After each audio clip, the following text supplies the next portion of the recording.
బాగున్నారా? బాగున్నా. నువ్వేట ఈ చీర కట్టుకొని వచ్చావు? నా కూతురు పుట్టినరోజు అమ్మ. అవునా, సరే వెళ్ళు, గిన్నెలు Dom. Yes, Papa. Eating so good, no, Papa. Telling nice, no, Papa. Open the mouth, నా బంగారు తల్లి, ఎంత బాగా ఇంగ్లీష్ రాయని చెప్తున్నావే. Very good. నిన్ను కష్టపడి ఇలానే నిన్ను కాన్వెంట్ లోనే చదివిస్తా. ఇంగ్లీష్ లోనే మాట్లాడు. అమ్మా, ఇంగ్లీష్ లోనే ఎందుకు మాట్లాడాలమ్మా? అంత డబ్బు పెట్టి నిన్ను చదివిస్తున్నాను కదా, తెలుగులో మాట్లాడితే చీప్ గా ఉంటుంది కదా, ఇంగ్లీష్ లో మాట్లాడితేనే గొప్పగా ఉంటుంది. అదేంటమ్మా, మా తెలుగు మేడం ఇంగ్లీష్ మీడియం అయినా తెలుగులోనే మాట్లాడండి అని చెప్పారు. మన మాతృభాషని గౌరవించాలని చెప్పారమ్మా. అలానే చెప్తారు టీచర్స్. నువ్వు ఇంగ్లీష్ లోనే మాట్లాడాలి. ఆ టీచర్ మీద నేను కంప్లైంట్ ఇస్తాను. సరే అమ్మా. ఎవరైనా ఉన్నారా లోపల? ఉన్నాము. ఎల్లు, ఎవరు వచ్చారు? నా పేరు తష్ణవి అండి. నేను మీ ఊరు కొత్తగా వచ్చిన టీచర్ని. అవునా? అమ్మగారు ఎవరో కొత్తగా వచ్చిన టీచర్ అంట. టీచర్ గారు, టీచర్ గారు, రండి టీచర్ గారు, కూర్చోండి టీచర్ గారు. మాతో ఏమైనా పని ఉందా టీచర్ గారు? నేను మీ ఊరు కొత్తగా వచ్చిన టీచర్ని. మీ అమ్మాయి గీత కానీ మన ప్రభుత్వ పాఠశాలలో కాకుండా అక్కడ మాతో ఏమైనా పని ఉందా? అవునండి, నా పేరు దర్శనవి. నేను మీ ఊరికి కొత్తగా వచ్చిన టీచర్ని. మీ అమ్మాయికి గీత కానీ మన ప్రభుత్వ పాఠశాలలో కాకుండా అక్కడెక్కడో దూరంలో ఉన్న కాన్వెంట్లో చదివిస్తున్నారని తెలిసింది. అవునండి, నా కూతురు కాన్వెంట్ లో చదివితేనే ఇంగ్లీష్ కూడా మాట్లాడగలదు. అయ్యో, మీకు విషయం తెలీదా? మన ప్రభుత్వ పాఠశాలలు కూడా ఇప్పుడు ఇంగ్లీష్ మీడియమే. అక్కడ చదువుకునే విద్యార్థులందరూ ఇంగ్లీష్లో టకాటకమని మాట్లాడుతున్నారు. కాన్వెంట్ లో అయితే ఇంగ్లీష్ లో మాట్లాడే టీచర్స్ కూడా ఉన్నారు. నా కూతురు ఇంగ్లీష్ కూడా మాట్లాడుతుంది. అదేంటండి అలా అంటారు? మన ప్రభుత్వ పాఠశాలలో ఉద్యోగం చేసే టీచర్లు ఏమైనా తక్కువ? ప్రభుత్వం పెట్టే అన్ని పరీక్షలు రాసి అంతమందిని నెగ్గుకొని ఇక్కడికి వచ్చి ఉద్యోగం చేస్తున్నారంటే చాలా గ్రేట్ కదా. వాళ్ళ ముందు మన కాన్వెంట్ టీచర్లు అంతా. అయినా సరే నా కూతుర్ని కాన్వెంట్ లోనే చదివిస్తాను. సరే, మీ ఇష్టం. చదువుకుంటాను, నన్ను బడికి పంపించు.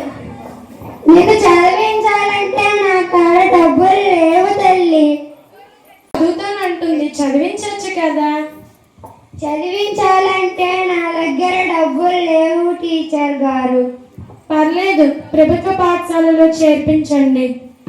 మరి పుస్తకాలు ఇవన్నీ కొనాలంటే డబ్బులు ఉండాలి కదా.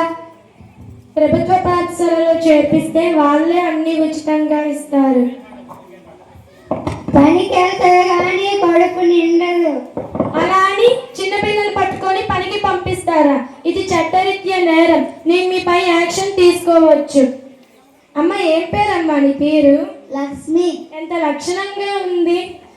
చిన్నపిల్లలు పట్టుకొని పనికి పంపించకండి. అయినా ప్రభుత్వ పాఠశాలలో చదివిస్తే ఎన్ని ఉపయోగాలు ఉన్నాయో తెలుసా? చదువుకోవడానికి కావాల్సిన బుక్కులు, బూట్లు, బ్యాగులు, నోట్ పుస్తకాలు, పెన్నులు, పెన్సిళ్ళు అన్ని వాళ్ళే ఇస్తారు. అంతేకాదు, మిడ్ డే మీల్ అని మధ్యాహ్న ఆహార పథకం కూడా ఉంది. ఎంతో రుచికరంగా మధ్యాహ్న ఆహారం కూడా పాపకి పెడతారు. ఇది మాత్రమే కాదు, సంవత్సరానికి 15,000 రూపాయలు మీ అకౌంట్లోకే వస్తాయి. నేటి నుండి పిల్లని పంపాల్సింది పనికి కాదు, బడికి. అమ్మాయిని బడికి పంపించండి. సరే టీచర్ గారు, రేపటి నుండి బడికి పంపిస్తాను. సుజాతమ్మ గారు, శారదమ్మ గారు వాళ్ళ అమ్మాయిని బడికి పంపించడానికి ఒప్పుకున్నారు. మరి మీ గీతిక పరిస్థితి? పని మనుషులు పిల్లలు చదువుకునే చోట నా కూతురు చదువుకోవాలి. ఏమే నువ్వు చదువుకో.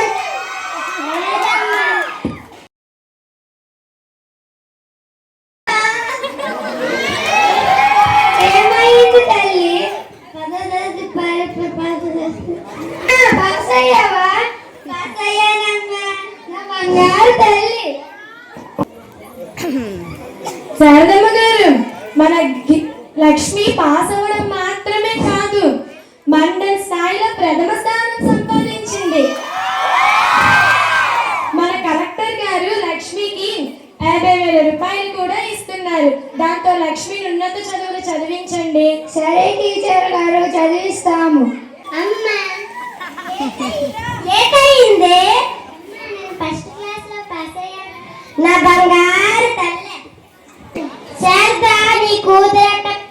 అవునమ్మగారు, నా కూతురు పాస్ అయ్యింది. మండల స్థాయిలో పోస్ట్ లెవెల్ సంపాదించింది అమ్మగారు. అలాగే కలెక్టర్ కూడా అవుతుందంట. అవుతారులే, మీలాంటి చదవడమే ఎక్కువ, అవుతారులే కలెక్టర్. అమ్మా మళ్ళీ ఏమైంది? ఎవరో జాబ్ వచ్చిందమ్మా మన రంగంలో. శారదమ్మ, ఆ రోజు నీ కూతుర్ని చదివించినన్నా ఈ రోజు మన లక్ష్మి ఎంత మంచి స్థాయిలో ఉందో. ప్రభుత్వ పాఠశాలలో చదివి ప్రభుత్వం ఇచ్చే ఉద్యోగం చేస్తుంది మన లక్ష్మి. ఇది చాలా గర్వకారణం. నన్ను బడికి పంపించకపోతే ఈ రోజు కూలి పనిలో ఉండేదాన్ని. మా ఇంటి దీపాన్ని వెలిగించే దేవత అయ్యారు గురుగారు. పర్లేదమ్మా, మీ రుణం తీర్చుకోలేను. అంత మాటలు వద్దమ్మా.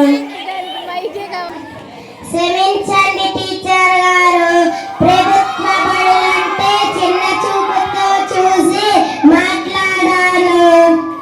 పర్లేదండి, ఇప్పటికైనా ప్రభుత్వ పాఠశాలలు గొప్పదనని తెలుసుకున్నారు, అది చాలు. ప్రభుత్వ పాఠశాల గురించి అందరికీ తెలియజేయగలం. మన